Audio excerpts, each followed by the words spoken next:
तो फिर उस राज्य का नाम, राम के राज्य का नाम क्या? अवध। यानी मन को उस स्थिति में ले जाइए जहां किसी का वध नहीं, किसी के प्रति कोई हिंसा नहीं। फिर अवध की राजधानी क्या होगी? अयोध्या। यानी मन को उस दिन पर ले जाके केंद्रित करिए जहां कोई युद्ध नहीं, कोई द्वंद नहीं, कोई कॉन्फ्लिक्ट नहीं। और जब उस स्थिति में जाके केंद्रित करेंगे तो अयोध्या का राजा कौन होगा? दशरथ। अर्थात 10 इंद्रियों को रखेंगे तब वो हमें शक्ति प्राप्त होगी। और फिर उत्पन्न कौन होगा दशरथ के यहाँ? राम। राम शब्द का अर्थ होता है, रम धातु से बना है संस्कृत में। जैसे हम कहते हैं ना रमता जोगी, रमणीक स्थान, तो रम का अर्थ होता है किसी चीज में सेटल होना, उसी में अवस्थित होना। तो राम शब्द का शाब्दिक अर्थ है रमनते इति रामा, अर्थात वह तत्व जिसमें संपूर्ण संसार, संपूर्ण सृष्टि सेटल्ड है, वो भगवान राम। तो आप यूं समझ लीजिए कि भारत से लेके अवध, अवध से लेके अयोध्या, अयोध्या से लेके दशरथ, और दशरथ से लेके राम तक का जो अर्थ है वो अपने आप में गहरे आध्यात्मिक और स्पिरिचुअल कोनोटेशन का प्रतीक। और यहाँ एक और बात समझ ले, कोई ये ना समझे कि ये प्रतीक है तो ये कोई कहानी है, नहीं।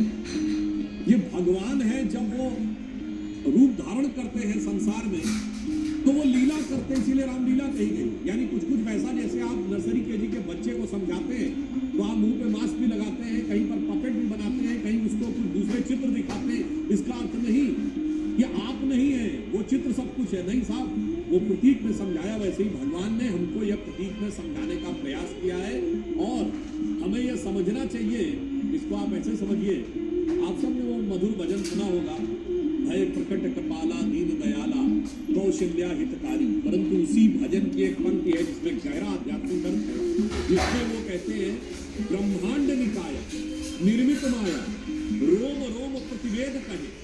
अर्थात जिनके रोम रोम से अगणित ब्रह्मांड उत्पन्न होते हैं, माया उत्पन्न होती है। तो कौशल्या जी कह रही सो मन उर्वासी यह उपहासी, यानी वो मेरे गर्भ में आके प्रवेश कर गए। लोगों को ये बात उपहास की लगती है, सुनत धीर मत स्थिर न रहे। बड़े बड़े विद्वान लोगों की बुद्धि स्थिर नहीं रह पाती है, वो चकरा जाती है कि ये क्या है।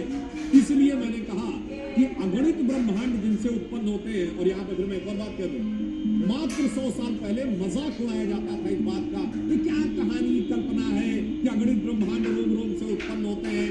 क्योंकि तब तक तो एक्सपेंडिंग यूनिवर्स की थ्योरी भी नहीं आई थी जो एडविन हबल ने 1920 में दी।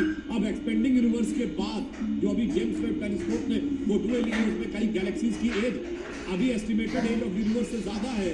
यानी अब थ्योरी आ रही है कि पैरेलल यूनिवर्स होते हैं, मल्टीपल यूनिवर्स होते हैं, and perpetual creation and destruction of universe होता है। यानी उसी पे आ गए कि अगणित ब्रह्मांड होते हैं, जो कहा गया कि रोम रोम प्रतिवेद कहे।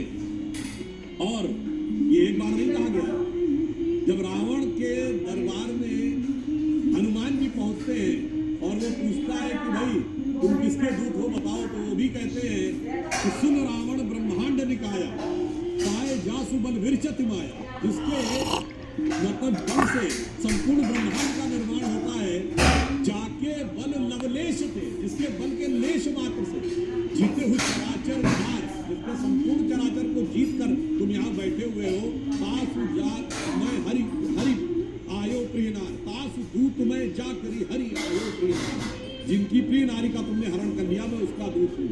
मतलब एक नहीं अनेक बार ये कहा गया, इसलिए मैं कह रहा हूँ गौर से सुनिए, समझिए तो कि राम क्या है। बुद्धि भी बदलेगी, मन भी बदलेगा, जीवन भी बदलेगा।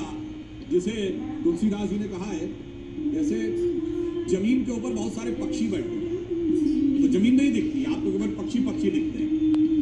आप कोई व्यक्ति आके ताली बजा दे तो सारे पक्षी उड़ जाते हैं और जमीन नीचे दिखने लगती है, धरती। तो वो कहते हैं संशय रूपी पक्षी हमारे मन की धरती पर बैठे हुए होते हैं। और राम कथा वो सुंदर ताली है जिसके बजते ही वो पक्षी उड़ जाते हैं। जिसे कहा गया है उस चौपाई में, राम कथा सुंदर जयकारी संशय विहग उड़ावन हारी। तो सारे संशय हट जाएंगे और बहुत स्पष्ट दिखने लगेगा। और मैं यह भी कहना चाहूंगा, देखिए एक दौर पक्षी से बात आई, परिंदा पर नहीं मार पाया। आज सैकड़ों जहाज अयोध्या में कतार लगाकर अवतरित हो रहे हैं। इसे भी आप प्रभु की लीला करिए।